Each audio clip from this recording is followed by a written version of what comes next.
Hey guys, this is Helana with Glass Factory. I'm here with Nostalgix. How are you doing today? Hello, I am doing amazing. Thank you.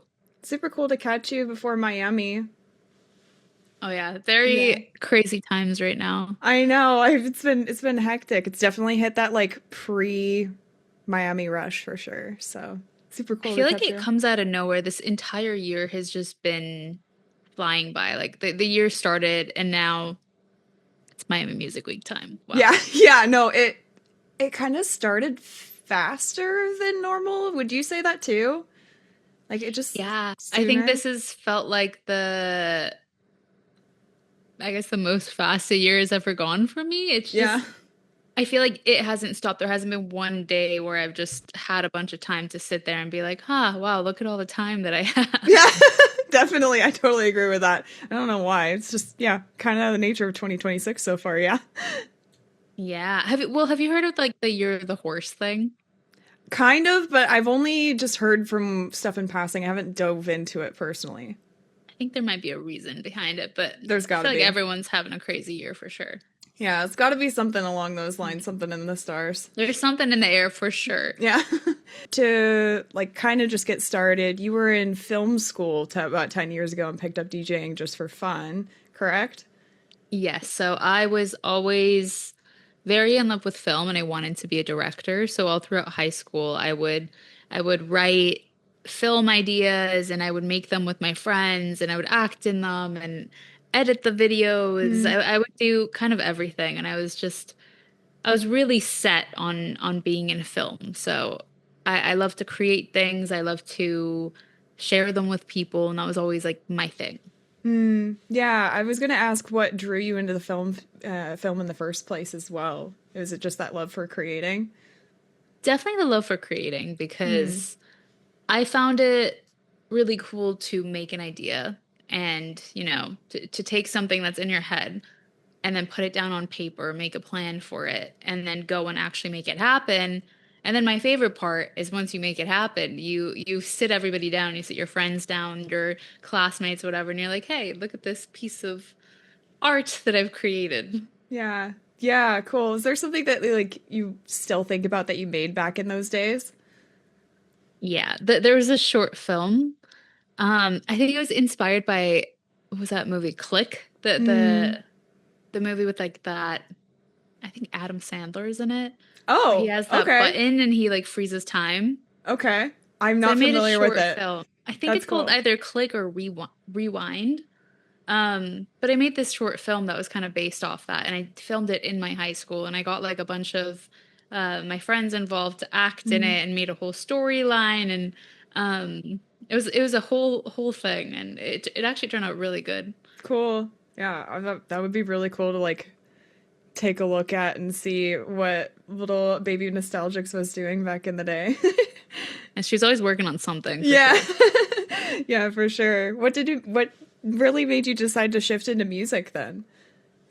So around that time that I was in high school and I was taking a film class at the time too in school, but I was also working as an extra on movies, and Mm. I worked on a bunch of different movies like Godzilla, 50 Shades of Grey, and I did that for a couple years where I worked on a lot of movies. And I think through the experience of being on set, I realized that it was there's so many people involved when it comes Mm. to film production that when you're on set, it's not about just, hey, this is really cool, let's make this. It's so many people reporting to one another and so many plans and things that you have to run by and so many logistics that to me, I realized being on set and working on movies that it wasn't exactly what I wanted. Because for me, I Mm. loved making things. I loved making art and I love sharing it with people. So I think through that experience I learned that it's not exactly what I want to be doing in art. And throughout that summer I also started I believe it was my final year of high school. So once I graduated, I started going to all these festivals and I really fell in love with electronic music. Mm. And once I started university within the first month, I joined this EDM club and I feel like I started to get really immersed into dance music and learning about it.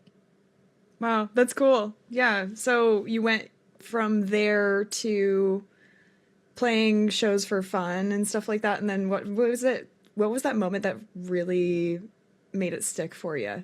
I would say when I started getting into dance music and I was in university, I started just kind of DJing for fun in my dorm room. And I Mm-hmm. would go to EDM shows all the time and go to Mm-hmm. festivals. And it was always my favorite thing to do. And there was one time that I saw Dr. Fresh performing Mm. at it was Life in Color in Vancouver. It's at the PNE, and I was at the festival with my friends, and it was one of those festivals where they like throw paint all over you. And Yeah. at the time, I'd been to a lot of festivals and shows, and I'd seen like a lot of like house music shows or Mm. dubstep or even hardstyle, and I kind of loved everything. But I heard Dr. Fresh performing that day, and it was my first time hearing bass house Mm. specifically. And I thought it was like the coolest thing ever. It was so bouncy. There's so much swag to it. Um, and I remember just standing there that day being like, I need to make this. I need to learn what this is, and I need to make this. And Mm. I just never looked back since that day. Yeah. That's so cool. So it like just stuck from there. And you just started making more and more. Yeah, because I think that day I just made a decision. I was like, I want to make this. And That's then cool. here we are now. Yeah, for real.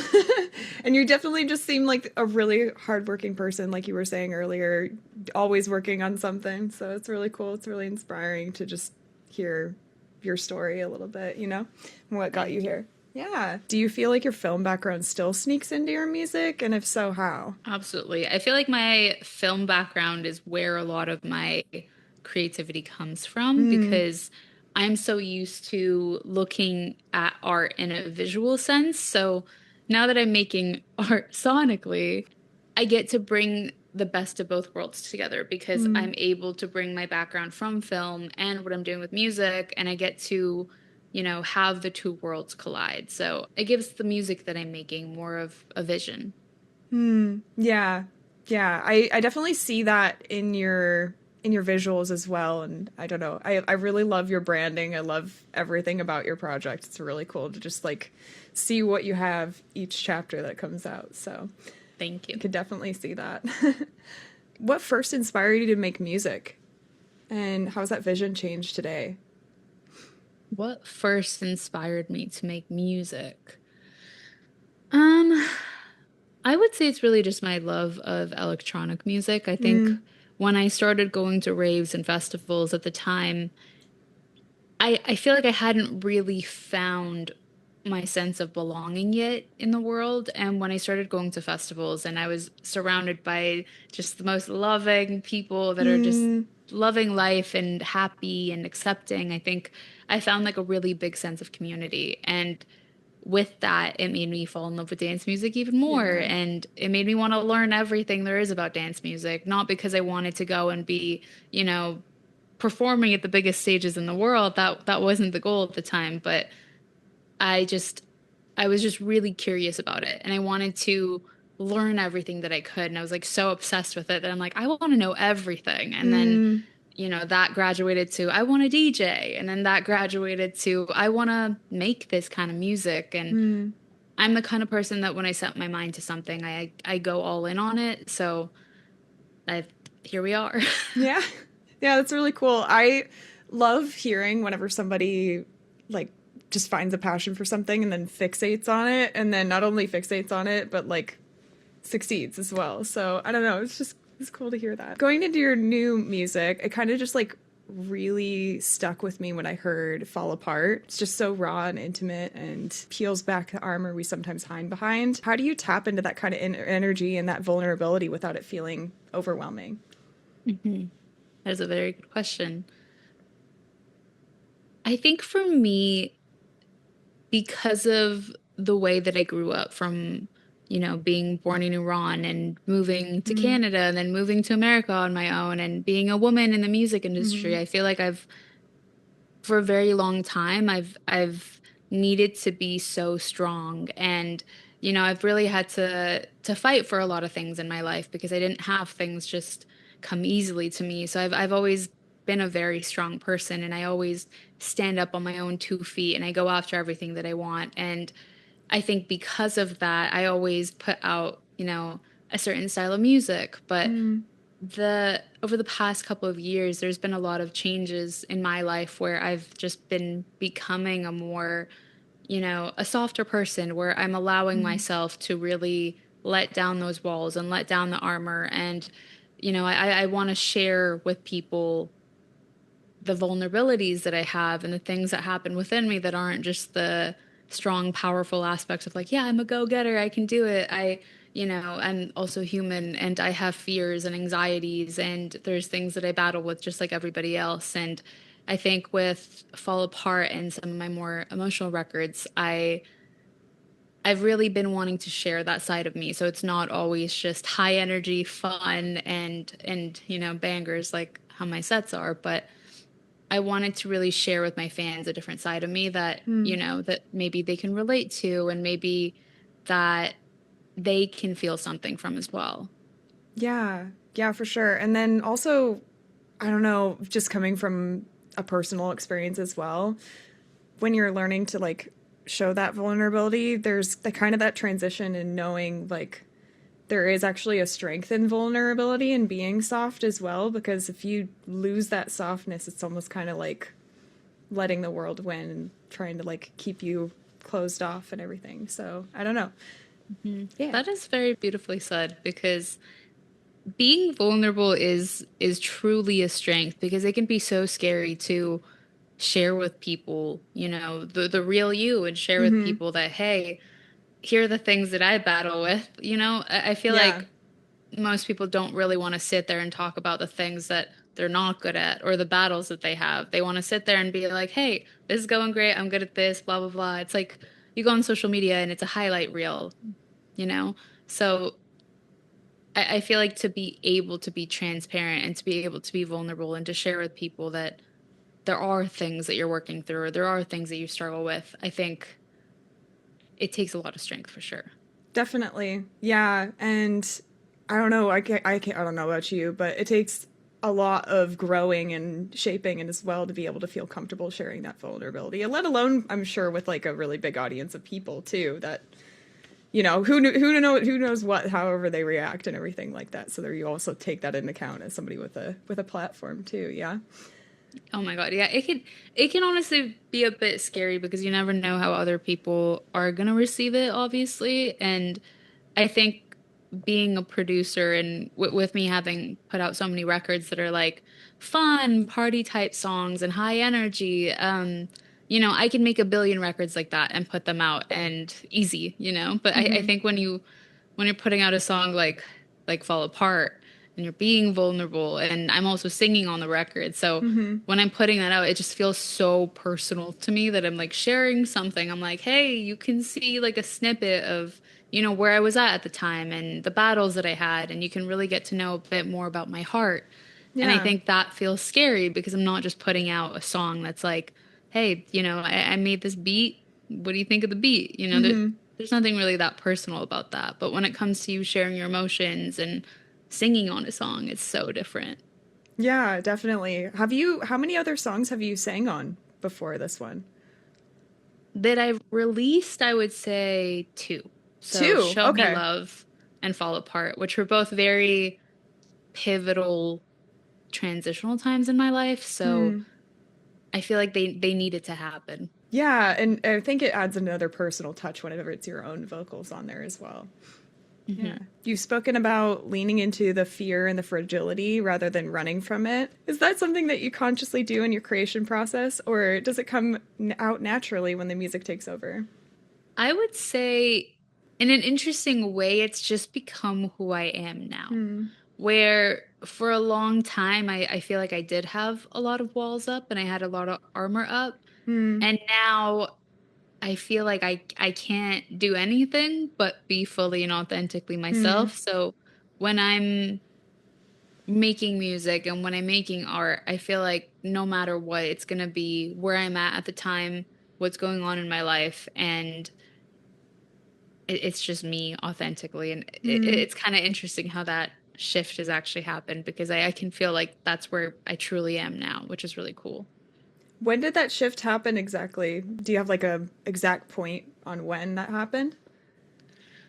I would say over the past 2 to 3 years, there's been Mm, a lot of shifts and changes in my personal life. And, you know, I definitely experienced a lot of hardships, a lot of letting go of a lot of different versions of myself and a lot of different things in my life that I really cared about. And I feel like I spent a lot of time, outside of being an artist and touring, I spent a lot of time in my personal life, like really making a lot of changes. And mm, I transformed a lot over the last few years where I've learned a lot of big lessons and a lot has happened and I've went through a lot of hardships and I've grown from them. And I feel like those things have really led me to where I am now. It took a lot of like hard things. It took a lot of mm. letting go. It took a lot of shedding to get here to be who I am today. Yeah.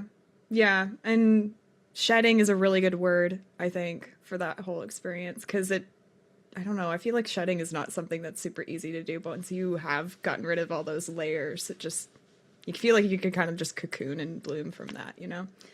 Yeah, shedding is not easy. Someone that like I'm someone that cares so deeply about all of the different things, people in my life. So for me to let go of things and to start over and rebuild and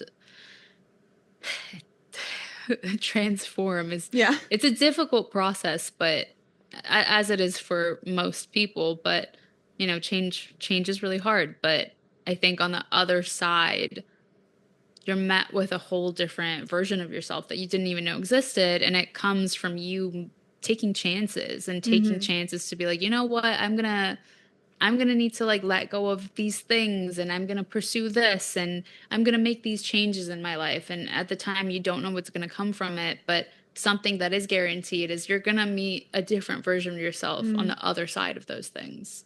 Yeah. Is there maybe a piece of advice that you'd ask that or give to that person from 2 years ago? Now that you are where you are at.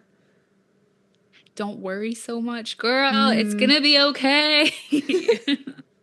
Something that I heard last year that honestly just changed my life was just the words, "It's not that serious."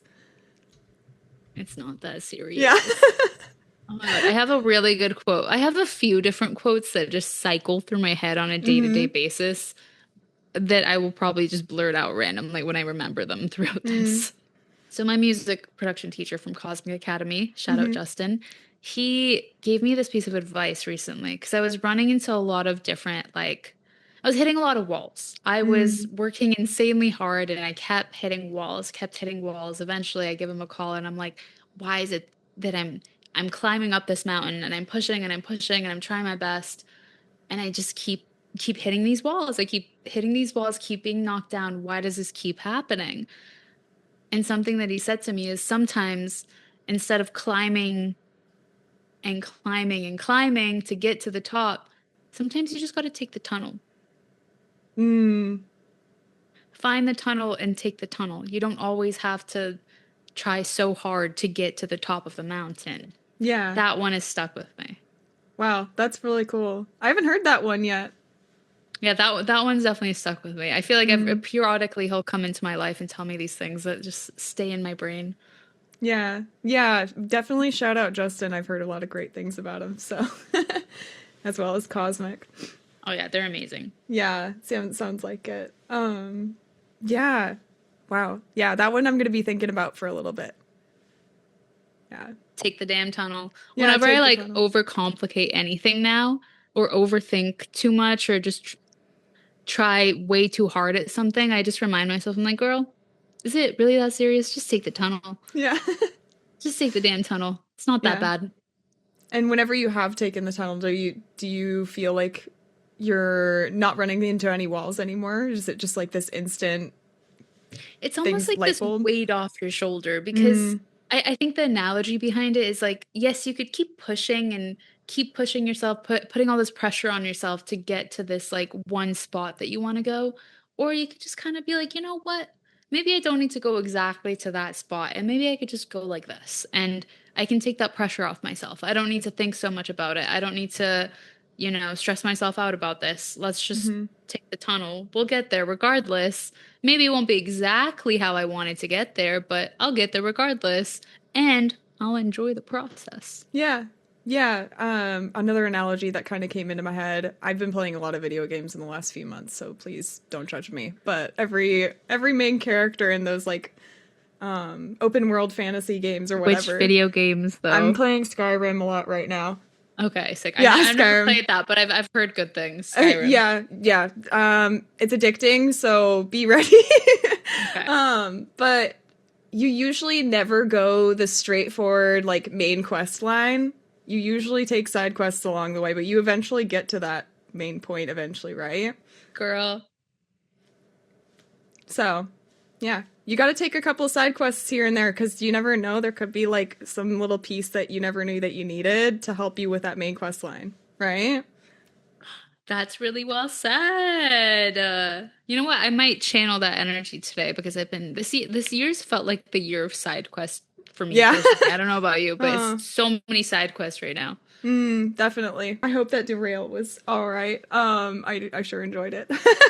Yeah, I love the analogies. I feel like they really they stick with you. Yeah, they definitely do. There's a reason why so many exist and so many people consider them kind of like cliche. Just because it's cliche, it doesn't make it untrue, you know? Hmm. Yeah. If it works, it works. Yeah, if it works, it works. And then also, like, it just helps you remember things, especially if it's cliche, right? Yeah, I also love personally like having a little mantra in my head if there's something that I keep doing and I kind of need to keep myself in check and be like, girl, something as simple as like, it's not that serious, like you mentioned, like Yeah. just reminding yourself, like if you're just overthinking things or, Yeah. putting pressure on yourself or whatever it is, just kind of stopping yourself and being like, wait, why am I stressing out right now? It's not that deep. It's not that Yeah. serious. Who cares? Like, just have fun. Yeah. Chronic overthinker, recovering perfectionist. Yeah, yeah. Oh my God. Yeah. I've been such a perfectionist. So I'm like, I feel like I'm so much better at it these days because Mm, my for me the most important thing is to really just enjoy the process and have fun because yeah. that's why we're here in the first place. Take that side quest. Get Yeah, the item that you need. exactly. It's all an experience at the end of the Yeah. day. So enjoy the goddamn experience, girl. Yeah, you never know what stories come out along the way too. Like it's not going to be of course like all rainbows and sunshine, but still a good story, right? At the end of the day. Oh my God, I have some crazy stories from this year already, Oh yeah. and it's just gonna keep getting better. So you described this new era as a story of rebirth through confrontation. Where was there a single moment where you realized you were ready to kind of fall apart in order to grow? Yes. I This has been a big difficult theme for me over the past, I would say, couple years or 3 years. Mm-hmm. Where, like I mentioned earlier, I've been through a lot of hardships and had to make some difficult decisions to let things go and start over and, Mm-hmm. be very open to change and transforming. And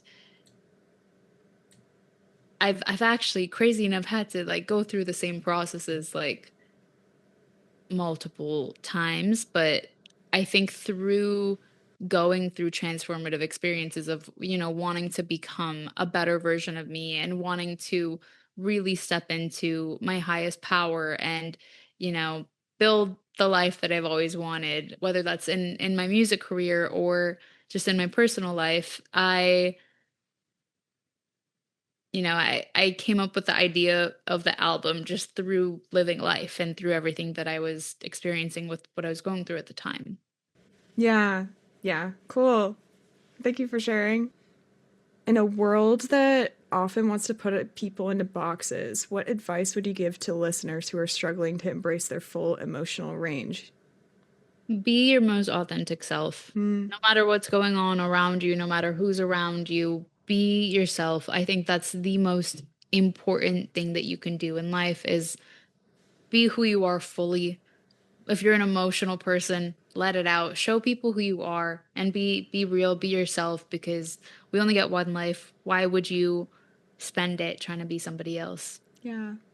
Cool. Yeah, that's really good advice. Yeah, let's talk a little about dancing through it all. So, how did the collab come into place? Like, I want to know a little bit more about the details.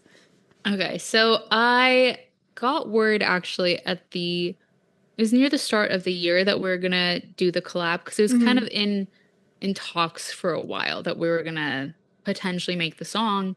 So I made the song with Kaisa, who's an absolute icon. She's so good. We were in talks for a bit about collabing together, and around the start of 2026, we officially decided, hey, we're gonna do this thing, and I basically canceled all my plans, got a flight to Toronto, and went to Toronto. And we got into the studio together. And originally, I had a different instrumental that we started working on. So um, we did like a session where we were working with a different song, and we did, I think we put in like 8 hours on that session, and we were working on this Mm. one idea in this song. And near the end of the session, we kind of got like a bit burnt out from the idea, and we're like, you know what, let's try something a bit different just for fun. And I Mm. pulled out this other instrumental that I had, and just for fun, Kaisa gets in the booth and she just starts freestyling over it. And Cool. immediately we're just standing there in the studio and we're like, wait a second, is this the song? And we just decided immediately, we're like, okay, we are actually gonna scrap everything else that we'd worked on that day. And then Mm. we decided that the new instrumental, which is what the Dancing Through It All record is now, is gonna be the song. So after that, I stayed in Toronto for a few extra days and we kept getting into the studio and we worked on it for a couple more sessions till we got everything Mm. to where it is now. Sweet. Yeah, that's really cool. And that's a really cool story. I love when ideas just kind of hit like that, especially after, I don't know, trying to make something work. It's not working. Must have Yeah, felt really we rewarding. put so much time into the other song too, and we're like, okay, we're kind of liking these ideas. It was pretty good, but we weren't like in love with anything just yet. So when we when everything just flowed so well with the other record, we're like, okay, this is it. We're going this way. Yeah, cool. Yeah, and then from that came dancing through it all, which was really cool. So, yeah. Dancing through it Um, all. yeah, dancing through it all. I really like, yeah, I do think it's a really good sequel to your previous singles as well. Thank you. Love the visuals, love the whole direction that you've been going so far. Thank you. I appreciate it. Going into your live presence, when I saw you play, I was really struck by how confident and electric your live presence felt and just like how connected to your crowd you were. Thank And yeah, it's just really cool. I've seen a lot of concerts and it's kind of rare whenever I see that connection, that intimate of a connection, let alone that. What does that kind of connection feel like from your side of the stage? I am very blessed to have amazing fans that always bring the best energy. And um, I think for me, it's really cool to get to experience performing and doing shows where everybody has so much fun and there's just so much movement and dancing. It just, you know, the energy that the crowd gives me is the energy that I also give them back. So Mm, I feel like we just kind of feed off of each other. yeah, I could definitely see that. I like being able to play songs that are very high energy. We're dancing, we're having a good time, but I also do like to play the records that, make people feel something. So I think it's also been cool to make more records that are also emotional and in that lane because I think it's all about balance. Hmm. Yeah, a little bit of balance is not a bad thing. Exactly. Yeah. I'm Yeah. definitely a sad girl sometimes, so we put that into the set too. Yeah. Yeah. I grew up with all the like emo music. I'm Oh a my God, metalhead at heart. I love emo music. Yeah. I've had so many emo phases. Yeah. Who would you say got you through your most recent one? Oh, I do. I really love Bring Me the Oh Horizon. my god. Yeah, same. And I've been loving Youngblood. And recently Mm-hmm. got into Machine Gun Kelly because I went to Yeah. his concert. It's so good. Yeah, he's really good live. I like his new album. It's cool. I think it's Hmm. his new one, but yeah. Or Life changing. Paramore. I also love Paramore Paramore. too, yeah. I haven't seen them live yet, but I'm really hoping someday. Yeah, they're really good. Cool. And then you are going to be playing at Ultra Yes. this weekend. Next weekend. Next weekend. It's not this weekend yet. Oh my goodness. You've played at Ultra before, have you? Yeah? Yes, I believe Yeah. 2 years ago. Okay, cool. Yeah. What's your favorite thing about just performing in Miami and just Ultra in general? Oh my God. Ultra is one of those festivals that I went to as a fan in, I believe it was 2017. Hmm. Um, and it changed my life. I love that festival so much. So I think getting to go and perform at it, the second time around is crazy because the first time just blew my mind. Getting to just go to Ultra to perform was so, Hmm. so special. But now to do a second time, it's one of those festivals that just really has like a lot of love in my heart. Has a deep Hmm. spot in my heart, I guess is a better way to say that. But Yeah. um, yeah, I'm very excited about it. That's cool. Yeah, especially since you went as a fan first. I bet it just feels extra special to be able to like be on the stage and perform. Yeah. Yeah, it's definitely it feels like a full circle moment and Hmm. I still remember how I felt when I was going there just as a fan running through the crowd and hearing DJ Snake play the Hmm. middle during a set and seeing the fireworks go off and now I'm like I'm happy to get to be there and also to perform my album there is just the coolest thing ever. So, very excited to be Yeah. back. Any other performances that you're really excited about that are happening this year? Yes, I am doing an entire tour for my debut album, Inferno. So I'm going to be on the road for the next few months, doing a lot of shows around North America. So there's a lot to look forward to. Cool. Yeah, excited. Excited for you. I know you're on the road a lot too, so it's really cool to see just you keeping at it, and your performances are they always seem to be electric as well. So it's Thank really you. cool. Yeah, it's cool to see you doing what you love. Oh, yeah, very Yeah, grateful. yeah. Anything else that you would like to make sure that we talk about before we hop off? I would just say to anybody listening right now to go after the things that you love and chase your dreams. No dream is too big. Nothing is out of reach. If somebody else can do it, so can you. Hmm. Go after the things that you want in this life and know that you are capable of achieving beautiful things. Hmm. Well said. That part. Yeah. So thank you for joining. It's been really awesome to chat with you. Absolutely. Thank you so much for having me. Have a good one. Thank you.